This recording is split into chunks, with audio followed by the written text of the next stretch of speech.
Mesdames et messieurs, bonsoir et bienvenue à cette édition du journal autour de l'actualité environnementale sur Planète Terre à Terre TV.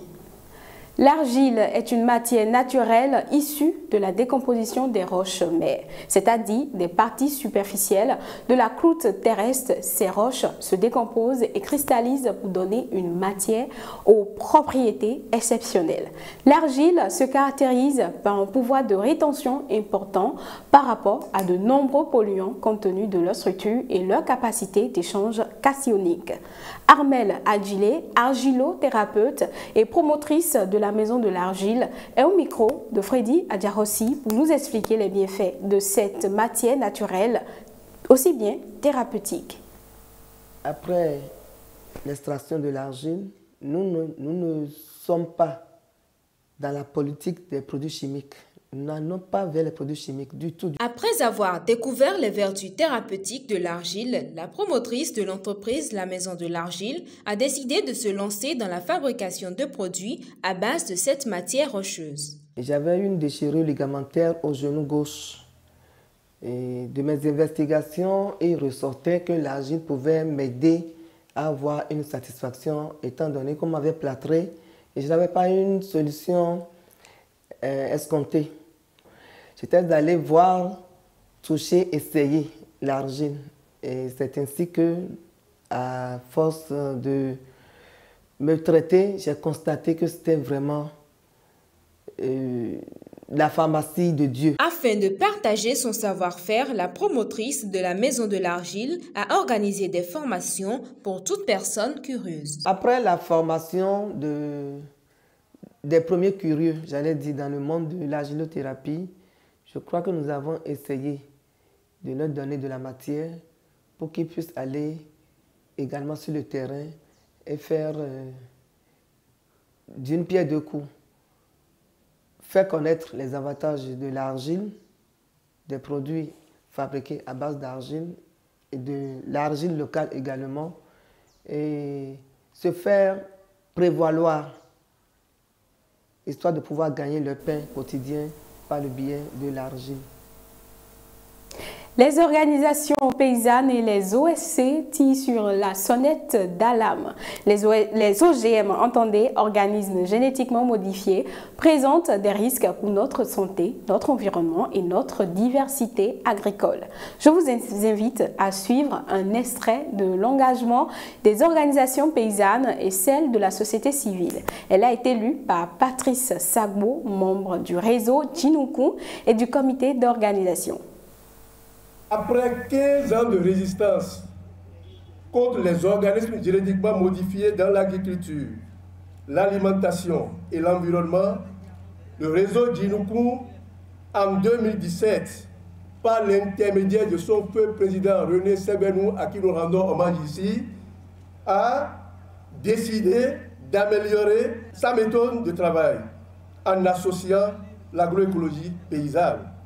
En vue de faire de l'agroécologie paysanne un mouvement social, le réseau Djinoukou l'a élargi à la Fédération agroécologie du Bénin, FAEB, puis à l'ensemble des communes du Bénin, dans la dynamique d'un plaidoyer pour sa territorialisation en vue de sa prise en compte réelle dans la politique agricole de notre pays. Aujourd'hui, nous pouvons nous estimer heureux et en remercier le gouvernement du Bénin, non seulement de la prise en compte de l'agroécologie dans son document national de politique agricole, mais aussi à la mise à disposition d'une stratégie nationale de l'agroécologie au Bénin. Mais en dépit de tous ces engagements politiques sur papier, nous avons encore des inquiétudes de plusieurs ordres, dont entre autres les nouvelles générations d'organismes génétiquement modifiés. La biologie synthétique, depuis 2017, une nouvelle crise est venue nous attaquer, c'est celle de l'UPOV. Les systèmes semenciers que nous avons aujourd'hui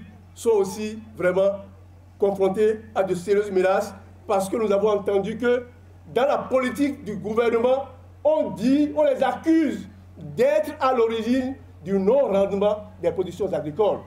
Mais elles n'en sont pour rien. Et le gouvernement a opté pour les semences hybrides. Mais ils ont oublié que les semences hybrides ne peuvent pas pousser sur du ciment. Elles doivent pousser sur des sols fertiles.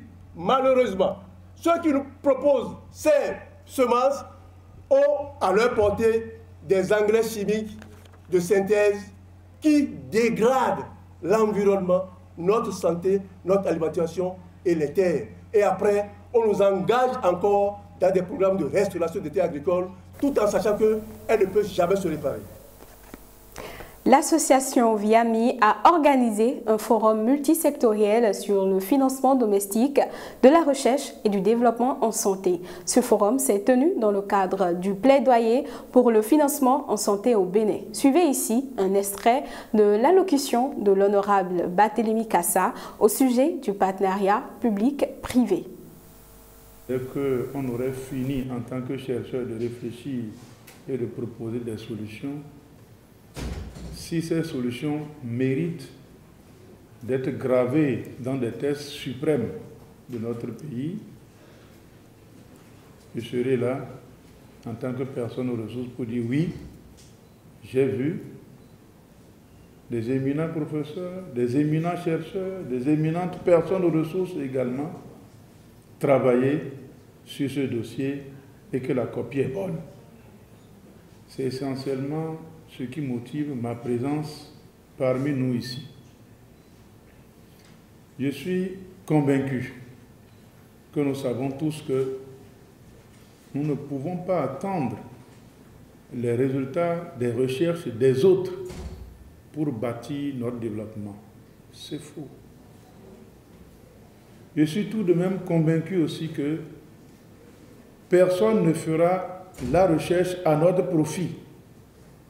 C'est également faux. Tous les résultats de recherche sont extérieurs à notre pays. Les quelques résultats qui y sont peinent toujours à trouver des brevets internationaux pour que nous aussi, nous puissions vendre à l'extérieur. Je suis convaincu également que si nous comptons toujours sur les financements extérieurs pour financer notre recherche, les financiers, les partenaires extérieurs, à un moment donné, face à leur réalité, ils peuvent définir d'autres priorités. Jadis, toujours naturel, toujours jadis.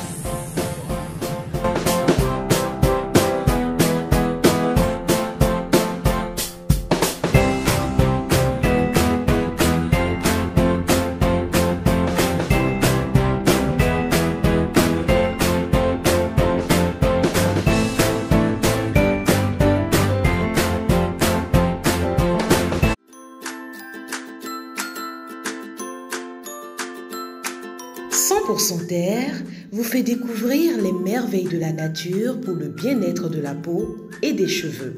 100% Terre, c'est des beurres végétaux, des huiles végétales, des graines et des poudres.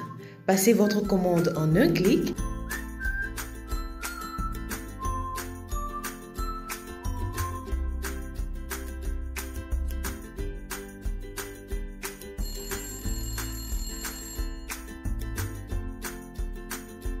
« 100% Terre, le bonheur est dans la nature. 100% Terre, un produit de Terre à Terre Bénin. » La pêche est l'activité consistant à capturer des animaux aquatiques dans leur milieu de vie. Lorsqu'elle devient abusive, on parle de la surpêche qui n'est pas sans impact négatif sur la vie des espèces marines. Notre rédaction s'est intéressée à l'état des lieux de la surpêche au Bénin. Suivez ce reportage de Ornella Gbeyon et Julien Tondjo. Dès que vous pêchez plus que ce qu'il faut, la normale, ça met en difficulté parce que vous allez voir qu'il va y avoir des espèces qui vont pratiquement disparaître. Le cycle alimentaire en mer, c'est en chaîne. Dès qu'une espèce disparaît, il y a une autre espèce qui va manquer parce que les espèces se mangent entre elles et jusqu'au niveau supérieur de la chaîne alimentaire. L'état de la surpêche ici au Bénin et aussi comme dans la sous-région, c'est déjà c'est dramatique, c'est pas bien. C'est pas bien, comme je l'ai dit tantôt, ça met en mal l'écosystème marin et ça dérange l'économie aussi du pays. parce que vous venez voler la ressource d'un pays. À partir de ce moment, ce sont des gains de moins. En plus, c'est la survie des pêcheurs. Les pêcheurs, les populations riveraines vivent de la pêche. Toutes les espèces sont menacées par la surpêche, parce que qui parle de surpêche parle de pêche de trop, parle de vol de pêche, parle des bateaux qui viennent pêcher nos ressources sur la côte. Donc ils viennent prendre toutes les ressources, sans exception. À partir de ce moment, l'écosystème va mal se porter. Pendant longtemps, nos ressources en mer ont été pêchées de façon un peu non contrôlée. C'est-à-dire les pêcheurs allaient prendre tous les jours et revenaient. Donc il n'y avait pas trop de contrôle jusqu'à actuellement, où nous avons constaté que les ressources en général ont des difficultés parce que ça a baissé. Nous avons aujourd'hui, quand on fait le point, on constate qu'il y a beaucoup de ressources qui n'existent plus, beaucoup d'espèces de poissons qu'on ne retrouve plus à cause de la surpêche. Donc, ça a mis en mal de ça. Et la seule stratégie aujourd'hui qu'on adopte pour restaurer ces ressources en difficulté est la création des aires marines protégées. Mesdames et messieurs, c'est la fin de ce journal dédié à l'actualité environnementale. Suivez-nous sur notre chaîne Planète Terre à Tête sur YouTube et Terre à Terre Bénin sur Facebook et TikTok, sur le www.planetterratete.tv.bj, notre web TV. N'oubliez surtout pas de vous abonner, d'aimer et de partager nos vidéos. Contactez-nous également pour la couverture médiatique de toutes vos activités liées à l'environnement. En attendant, protégez l'environnement parce que l'environnement c'est vous. Bonsoir.